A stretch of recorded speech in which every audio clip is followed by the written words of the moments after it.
मराठा आरक्षण बिल को सर्वसम्मति से मंजूरी मिलने के बाद शिवसेना विधायक प्रकाश सुर्वे के दहिसर अशोक वन कार्यालय पर ढोल नगाड़ों और पटाखों के साथ जल्लोष साजरा किया गया। शिवसेना के कार्यकर्ता ढोल बजाकर, पटाखे फोड़कर और गुलाल उड़ाकर आरक्षण का जश्न मना रहे हैं। यही नहीं, शिवसेना के कार्यकर्ताओं ने एक दूसरे को मिठाई खिलाकर आरक्षण की खुशी जाहिर की। मराठा आरक्षण बिल को लेकर आंदोलन चल रहा था, जो आज सर्वसम्मति से बिल पास किया गया। आज तुम्ही जुलूस केलेले आहे की दादाच्या ऑफिस मध्ये काय आहे प्रकरण? मराठा 10% भेटला, काय बोलला?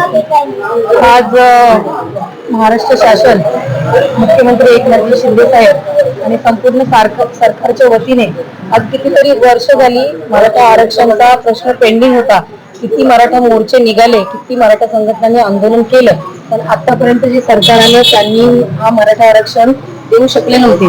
पण आज महाराष्ट्र राज्याचे मुख्यमंत्री यांनी जी छत्रपती शिवाजी महाराजांसमोर शपथ घेतली होती की मी या मराठा समाजाला आरक्षण मिळवून देईन, आणि आज प्रत्यक्षामध्ये त्यांनी ते मराठा आरक्षण दिलेलं आहे. म्हणजे जे मराठी युवक आहेत त्यांना शिक्षणामध्ये याचा खूप मोठ्या प्रमाणात फायदा होणार आहे आणि मराठा आरक्षणामुळे त्यांचे जे पेंडिंग प्रश्न होते ते आज सुटणार आहेत. त्यामुळे आज खूप आनंदाचा क्षण आहे. सर्व मराठा समाज यामुळे आनंदी आहे आणि आम्ही सुद्धा आमदार प्रकाश सुर्वे साहेब यांच्या ऑफिस समोर मोठ्या प्रमाणात जल्लोष या ठिकाणी साजरा केलेला आहे.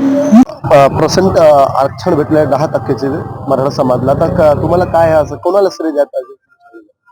साहजिकच आहे, याचं संपूर्ण श्रेय हे शिवसेना, भाजप, राष्ट्रवादी, आरपीआय या महायुती सरकारचं, मुख्यमंत्री एकनाथ शिंदे साहेबांचं, उपमुख्यमंत्री देवेंद्र फडणवीस साहेब, उपमुख्यमंत्री अजितदादा पवार आणि आमच्या सर्व आमदार आणि खासदार आणि मराठा समाजाच्या आमच्या सर्व कार्यकर्त्यांना याचं श्रेय देण्यात येईल.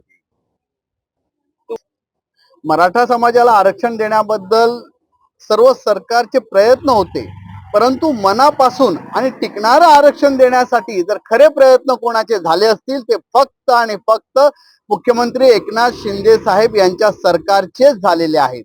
कारण नुसतं आरक्षणाचं विधेयक काढणं किंवा आरक्षण विधानसभा आणि विधान परिषद मंजूर करून घेणं म्हणजे ते टिकत नाही, हे आपण पाहिलेलं आहे.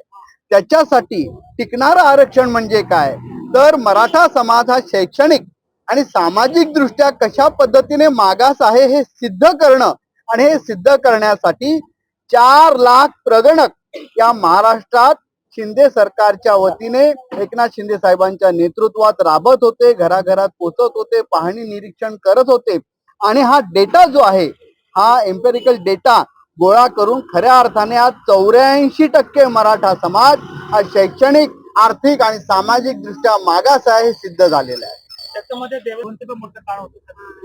हो, नक्कीच हा मोठा काळ होता. आणि आता देखील हे आरक्षण सुप्रीम कोर्टात कशा पद्धतीने टिकेल यासाठी खऱ्या अर्थाने देवेंद्र फडणवीस साहेब लक्ष देऊन होते, असे जर तुम्ही विधान परिषद बोलताना माननीय मुख्यमंत्री एकनाथ शिंदे साहेब म्हणाले, स्वतः अजितदादा पवार लक्ष देऊन होते.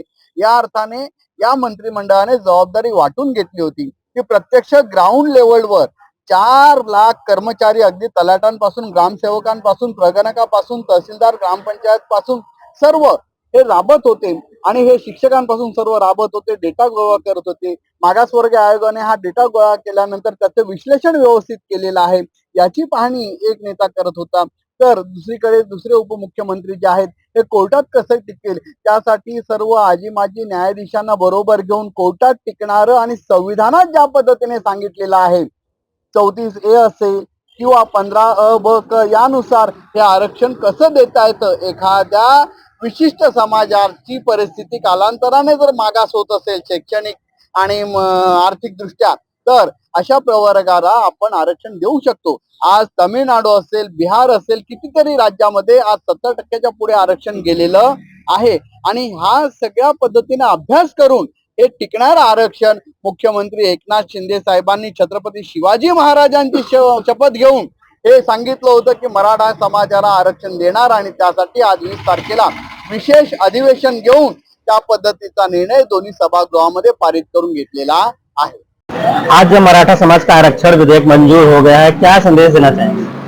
आज अपना सरकार, शिवसेना, भाजप, राष्ट्रवादी, आरपीआई, मुख्यमंत्री हमारे एकनाथ जी शिंदे साहब ने 1 दिन का अधिवेशन बुला के जो बिल पास किया है 10% आरक्षण का, उसके लिए हम लोग बहुत खुश हैं. उन्होंने जो कसम ली थी छत्रपति शिवाजी महाराज के सामने कि मैं ये महाराष्ट्र की जनता को आरक्षण दिलवा दूंगा, और उन्होंने जो शपथ ली थी वो आज पूरी की है। और इसीलिए हम लोग जनता बहुत खुश है। हमारी आने वाली पीढ़ी है उसके लिए इसका बहुत सारा फायदा होगा। इसके लिए ये सब लोगों ने आज हमारे विधायक प्रकाश दादा सुर्वे ये हमेशा जनता के साथ रहे हैं। ये मराठा आरक्षण मुद्दे के साथ में रहे थे। इसीलिए हम उनके कार्यालय के सामने पटाखा बजा के पेड़ा बेड़ा खिला के हम लोग मिठाई बांट के यहाँ पे बहुत बड़ा सेलिब्रेशन हम लोगों ने किया है। और हम लोग बहुत सारी जनता है जो हम लोग बहुत खुश है। और आने वाले दिनों में महाराष्ट्र के इतिहास में स्वर्ण अक्षरों में मुख्यमंत्री एकनाथ शिंदे साहब का नाम लिखा जाएगा। जब तक चांद सूरज रहेगा मुख्यमंत्री का नाम रहेगा, ये नारा देके हम लोगों ने यहाँ जश्न मनाया है। विरोधियों का कहना है चुनाव आ रहा है, इसके लिए आनंद फानंद में अभी वो विरोधी है, वो क्या बोलेंगे क्या नहीं बोलेंगे वो उनका मुद्दा है। और अच्छा काम हो रहा है तो उसके लिए विरोध तो होगा ही। अच्छा काम करने वाला एक रहता है, विरोध करने वाले 10 रहते हैं। वो भी वो काम कर सकते थे जो आज चिल्ला रहे, गला फाड़ फाड़ के जो चिल्ला रहे हैं, विरोध कर रहे हैं, वो भी ये काम कर सकते थे। उनके हाथ में भी था ये करने का, लेकिन उन्होंने किया नहीं है।